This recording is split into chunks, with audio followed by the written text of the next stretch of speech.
Double tap. It's more like a fix. And don't be a catfish. I don't know what's faster than wildfire. It's got to be social media because things spread so quickly. Adolescence, a time of curiosity and confusion, peer pressure and self-exploration, conformity and resistance, friendship and loneliness, fun and even cruelty. And all of it is being played out on social media. A recent survey by the Pew Internet Project found that 95% of teenagers use the internet. And of those online teens, 81% use social media. Their favorites? Twitter, Snapchat, Facebook, Vine, Instagram. Instagram. Researchers say social media allows teens to do what they've always done: socialize, seek privacy from their parents, craft their own identity, and gain approval through peer feedback. But beyond being a platform for normal teenage social behavior, how is social media impacting teenagers? Is it harming or helping? Harming or helping? Social media is like the biggest indirect peer pressure modem in the world. Like literally, you see a lot of people doing it, and you're like, man, to be in, I gotta do it. Peer pressure is an inevitable social occurrence in humans. The adolescent years are littered with it. It's as if teenagers can't avoid it. However, research has shown that digital peer pressure is making it harder for teens to just say no.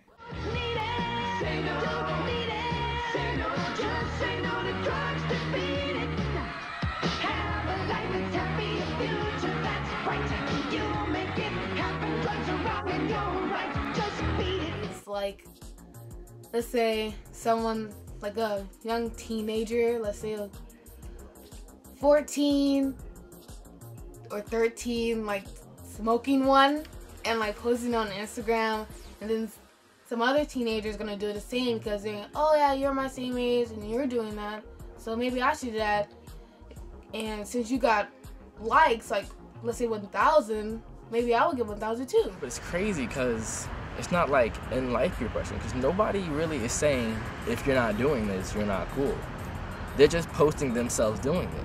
So it's really the person looking in the mirror telling themselves, if I don't do this, I won't become popular or I won't be liked. So it's like self-peer pressure that's like motivated by social media. 75% of teens admitted that seeing photos of teens partying with alcohol or marijuana on social networking sites encouraged them to do the same. See, somebody taking a picture holding some alcohol or some Ciroc got 100 likes. Teens who saw partying pictures were 4 times more likely to have used marijuana, more than 3 times likelier to have used alcohol, and 3 times more likely to have used tobacco. Say like you saw, well, let me say, Lil Durk or Chief Keef show post a picture with weed and guns in the picture, then they think that's cool and they want to do it too. A lot of peer pressure. Like if you go on like Kylie Jenner's page, you see, oh yeah, she's skinny, she's a model, maybe you guys should do that too. People don't think that some of those pictures are photoshopped and that, you know, they're not really skinny, but once you take off the filter, they're not like what they are. Indirect peer pressure can also evoke jealousy and discontentment. Yes. And it's always of my best friend because we're like rivals. And when I see he's getting likes, man, I'm like, no, he doesn't deserve it. Like, I'm working hard too. So, like, definitely when he posts something, I want to post something.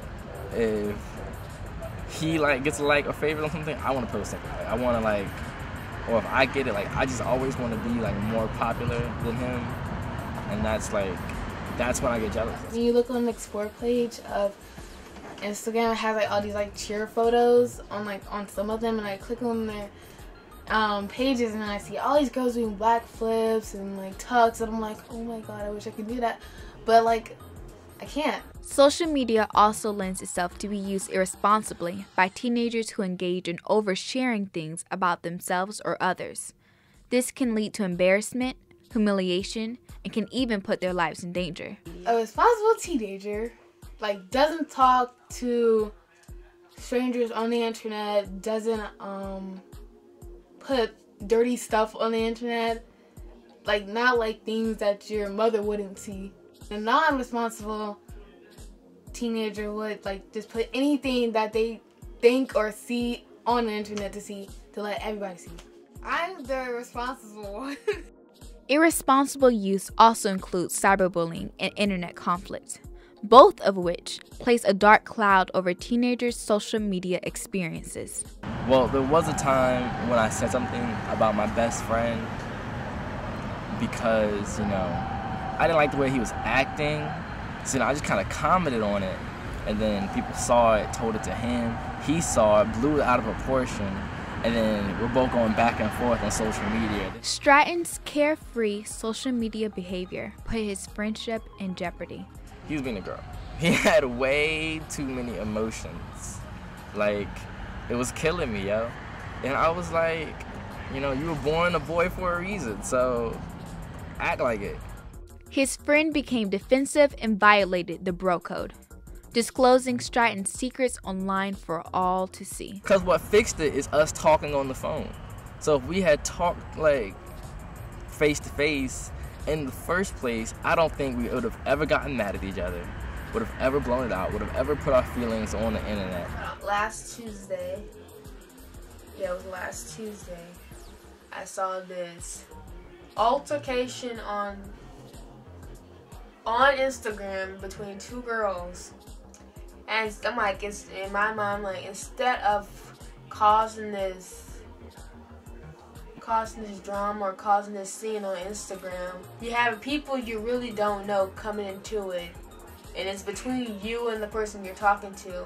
Why can't you wait till the next day at school to tell her how you feel about the situation and address her in the proper way, instead of being like childish and messy and do it through social media?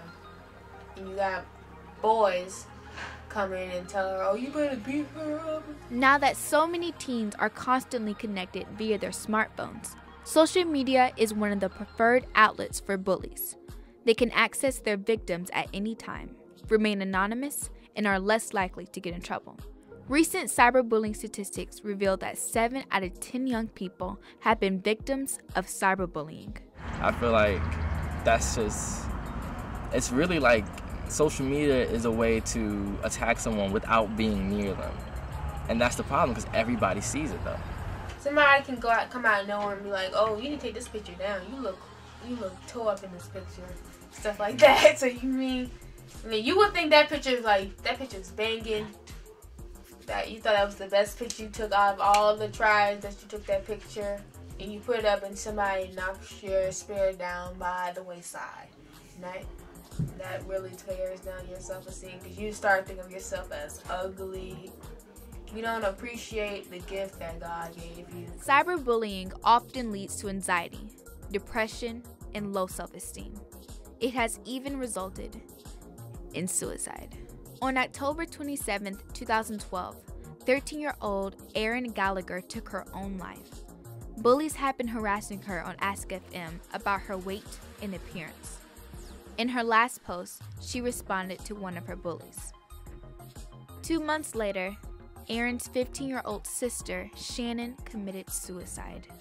But even with this dark side, teenagers say social media has an alternative side that actually serves to boost their self-esteem and bears other positive effects. She says, I wish that I could be like the cool kids, 'cause all the cool kids, they seem to fit in. I wish that I could. The teenage years is a very fragile time because everybody wants to be accepted, liked. They want to have friends, girlfriends, boyfriends. They want to go out.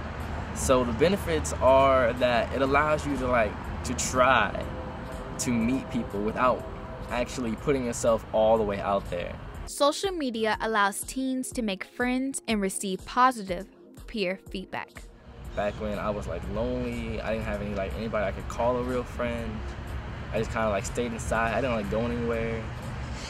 And it was once I got a girlfriend and I met her friends, I got friends with all their friends. And then I met them and I got friends with all of their friends. And then when social media came out, I could see how many friends people had. So then I got friends with all their friends on social media, and it was like a web. And that's when I started, becoming more and more popular and having more self-esteem. Self-esteem I mean, the more likes you get, the more you feel prettier about yourself. If you're gonna compliment someone, definitely try social media, because then people will like it and agree with you, and then the person getting complimented will really feel good. They'll be like, oh my god, everybody actually likes this dress. It's amazing. Likes shouldn't really like influence your self-esteem. You should already know that you are pretty. No one has to tell you. No amount of likes has to interpret that you're pretty. You should already. It's more like how you feel on the inside. You should respect yourself. You should be comfortable in your skin. You should not let other people tell you you're not pretty, because you're basing yourself on other people's opinions, but you should be really doing it of your opinions. But people want to hear that they're doing good and they're, that they're like fine as they are. That's why everybody wants so many followers. They can get more likes and more comments, so that they just want to feel good on the inside. It goes beyond making friends. They want to be popular. When you start getting someone retweeting or commenting on your Twitter post, you just want to keep tweeting about it, or keep finding the funny thing. Just keep the streak going. I feel like on top of the world. I started bragging to people around me, be like, hey, look at this. Like, oh, look at that. Go like it real quick. Join the conversation, I want to make everybody feel like they're missing out now if they don't see it. Because you want to be the, you want to be the popular guy. You want to be the most liked person in the room. And that's what everybody's goal is. I want to gain more followers so that I would get more likes on my pictures and be known. Who wants to just be known? No, who wants to just be, like, known locally? Like, don't you want to be known all over the world? Like, hey, you know that girl from Instagram, Leah? I'm like, yeah. Just like, yeah, you want to be like that. Like, Insta famous. Like, I am trying my best. I don't know how people do it. And just how does one become Insta famous? I can follow 3 of my friends, then 3 of their friends, then 3 of their friends start following me. And it's like a build-up. It's like building a house. You gotta start from the ground and go all the way up. And as of right now, I have 427 followers, and I'm following 1,023. Value is placed in how much feedback a post receives. The most likes I have gotten, I think it was on this one, when it was like the first week of summer, and me and my friends were going out to a party. But I know I only post stuff that might get feedback. Like, if it sparks my interest, I feel like I should post this because someone else might spark their interest. So that is like literally the main goal. Get a retweet, all their followers see it. Get another one, all their followers see it. A couple favorites here and there. That's gold right there. So is this desire for excessive feedback really a positive? People can tell you you're cute all day, but if you don't feel cute, that won't matter. But I kind of like took them by surprise if I thought my picture was worth 80 likes or more and I only get like 70 or between 40 and 70, I'd be like, oh, okay. But I'll still keep it on there because I know a bunch of people that I follow, their pictures don't get as much likes as usual. They'll take it down immediately. I immediately delete that picture because I don't think it looks good. When you're winning, you want to keep winning. You don't ever want to start losing. So that's just really how it is. You post a nice picture, you're going to keep posting that picture. Different angles, different face shots, because people like it. Other than social media, I cannot think of many easy ways to raise your self-esteem.